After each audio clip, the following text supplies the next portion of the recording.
Good morning, dear students.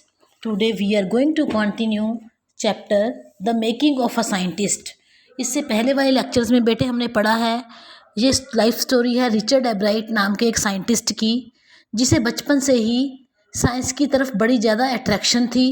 जब वो KG class में था, किंडरगार्टन में था, उसने बटरफ्लाई कलेक्शन शुरू की और उसने बटरफ्लाइज पर की 25 स्पेशीज़ की कलेक्शन कर ली थी अपने बेसमेंट में। उसके बाद उसने काउंटी साइंस फेयर में पार्टिसिपेट किया, जहाँ पर उसका जो प्रोजेक्ट था वो फ्रॉग टिश्यूज़ पर बेस्ड था, पर उसने उस काउंटी साइंस फेयर में कोई मेडल नहीं जीता, कोई प्राइज़ नहीं मिला उससे, जिससे वो बड़ा थोड़ा उदास हो गया। उसने सोचा कि अगले बार के काउंटी साइंस फेयर के लिए उसे कुछ वर्किंग प्रोजेक्ट, रियल एक्सपेरिमेंट करने की ज़रूरत है, तो वो वैसा ही project next time county science fair में लेकर आएगा। तो जो उसे रियल नॉलेज थी वो थी बटरफ्लाइज़ के बारे में, इंसेक्ट्स के बारे में। तो उसने सोचा कि मैं इंसेक्ट बटरफ्लाइज पर ही कोई ना कोई प्रोजेक्ट अगले साल काउंटी साइंस फेयर में लेकर आऊँगा। तो उसके लिए उसने क्या किया, हम आगे आज पेज नंबर 35 से थर्ड पैर से शुरू करेंगे, ठीक है। उसने उन आइडियाज़ के लिए कि मैं बटरफ्लाइज पर क्या एक्सपेरिमेंट बनाऊँ, क्या किया। सो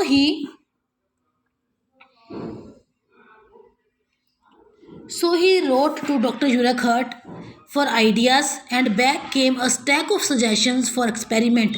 इसलिए उसने डॉक्टर यूरेकहार्ट को एक पत्र लिखा और उनसे ये रिक्वेस्ट की कि वो उसे नेक्स्ट ईयर के एक्सपेरिमेंट के लिए कुछ सुझाव दें, और उसके बदले में उसे बहुत सारे सजेशन मिले डॉक्टर यूरेकहार्ट की तरफ से कि तुम्हें ये एक्सपेरिमेंट करना चाहिए, वो करना चाहिए।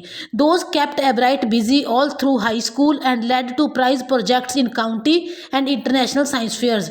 और उन जो सुझाव डॉक्टर यूरेकहार्ट की तरफ से आए थे, उन सुझावों को कि वो रिसर्च करने लगा, उन पर एक्सपेरिमेंट करने लगा, और वो अपने हाई स्कूल में उस रिसर्च पर ही बिजी रहा, और उसी रिसर्च की वजह से उसे काउंटी साइंस फेयर में भी प्राइज़ मिले और इंटरनेशनल साइंस फेयर में भी प्राइज़ मिले। For his 8th grade project, Ebright tried to find the cause of a viral disease that kills nearly all monarch caterpillars every few years।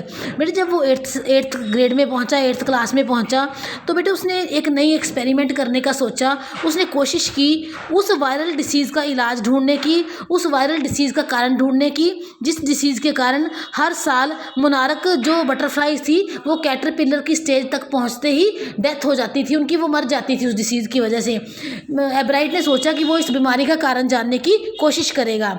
एब्राइट thought the disease might be carried by a beetle.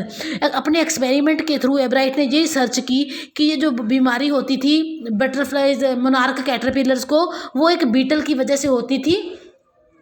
He tried raising caterpillars in the presence of beetles. तो उसने क्या project शुरू किया कि उसने butterflies के जो caterpillar की स्टेज तक पहुंचते थे ना, तो उन्होंने एब्राइट ने उन कैटरपिलर्स को बीटल्स की प्रेजेंस में पालने, आगे डेवलप करने की कोशिश की कि मैं इनकी डेवलपमेंट करूँगा बीटल्स की प्रेजेंस में, तो फिर मुझे पता चलेगा कि ये मर क्यों जाती हैं।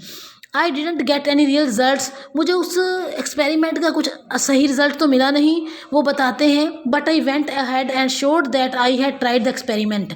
पर फिर भी मैं उस एक्सपेरिमेंट के साथ आगे आया और मैंने ये बताया कि मैंने इस बीमारी का कारण जानने की कोशिश तो की है। इस बार जब मैंने ये एक्सपेरिमेंट काउंटी साइंस फेयर में प्रेजेंट किया तो मैं जीत गया। The next year his science fair project was testing the theory that viceroy butterflies copy monarchs. अगले साल बेटे जो उसका साइंस फेयर का प्रोजेक्ट था वो किस चीज़ पर बेस्ड था कि जो वाइसराय किस्म की तितलियाँ होती हैं ना, जो वाइसराय स्पेशीज़ की तितलियाँ होती हैं, वो मोनार्क तितलियों की नकल करती हैं, उन्हें कॉपी करती हैं। The theory was that viceroy look like monarchs because monarchs didn't taste good to birds, don't taste good to birds. Viceroy on the other hand do taste good to birds. उसकी जो theory थी बेटे ध्यान से सुनना, उसकी जो theory थी कि जो वाइसराय तितलियां हैं वो मोनार्क तितलियों की तरह दिखती हैं, बिल्कुल उन जैसी लगती हैं वाइसराय, पर जो मोनार्क तितलियां हैं बेटे उन्हें पक्षी नहीं खाते। क्यों नहीं खाते मोनार्क तितलियों को? क्योंकि वो स्वाद नहीं होती, खाने में टेस्टी नहीं होती। जबकि दूसरे हाथ अगर हम वाइसराय तितलियों की बात करें तो जो वाइसराय तितलियाँ होती हैं वो बर्ड्स बड़े शौक से खाते हैं, वाइसराय तितलियों का टेस्ट अच्छा होता है। So the more they look like monarchs the less likely they are to become a birds dinner. तो जो वाइसराय तितलियां हैं जितना ज़्यादा मोनार्क जैसी दिखने में लगेंगी, बर्ड्स उन्हें उतना ही कम खाएंगे, क्योंकि वो वाइसराय को मोनार्क समझेंगे और मोनार्क उन्हें टेस्टी नहीं लगती। इसलिए वाइसराय तितलियां भी पक्षियों का शिकार होने से बच जाएंगी। Ebright's project was to see whether in fact birds would eat monarchs.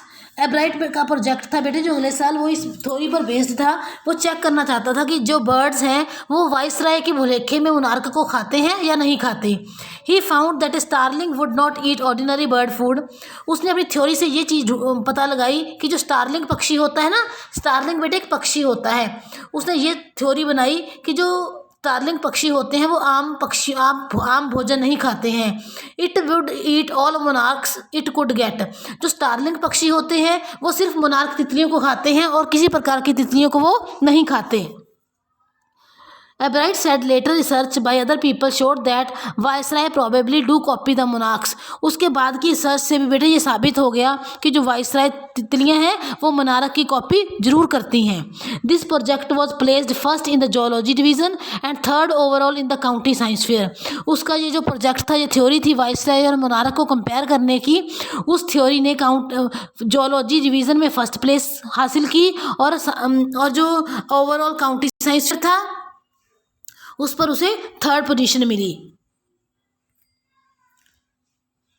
In the second year in high school Richard Ebright began the research that led to his discovery of an unknown insect hormone. बेटे जब वो high school के second year में पहुंचा, मतलब 12वीं कक्षा में पहुंचा, तो रिचर्ड एब्राइट ने ये रिसर्च शुरू की कि वो रिसर्च उसे कहाँ पे लेकर गई।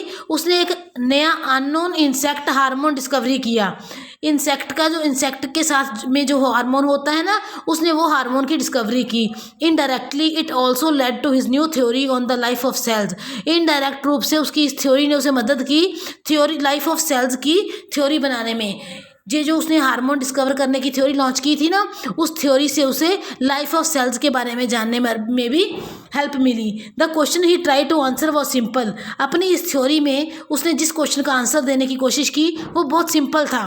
वो क्वेश्चन था, what is the purpose of the 12 tiny gold spots on a monarch pupa. उसका क्वेश्चन था कि जो मोनार्क तितलियां होती हैं, मोनार्क जब तितलियां प्यूपा की स्टेज पर पहुंचती हैं तो उनके विंग्स पर ना 12 छोटे 12 गोल्डन कलर के स्पॉट्स होते हैं। उनका उद्देश्य क्या है, वो उनके विंग्स पर क्यों होते हैं। Everyone assumed the spots were just ornamental. सभी यही सोचते थे कि जो मोनार्क प्यूपा की स्टेज पर पहुंचने पर उनके जो विंग्स पर 12 गोल्डन स्पॉट्स होते हैं वो सिर्फ उन्हें सुंदर लगने के लिए है, उनकी ब्यूटी को इंक्रीज करने के लिए है। But doctor Urquhart didn't believe it. पर डॉक्टर यूरेखर्ट ने इस बात पर विश्वास नहीं किया। वो बोलते हैं कि ये जो स्पॉट्स हैं वो सिर्फ डेकोरेशन के लिए नहीं है, बल्कि इनका कोई और पर्पस भी है।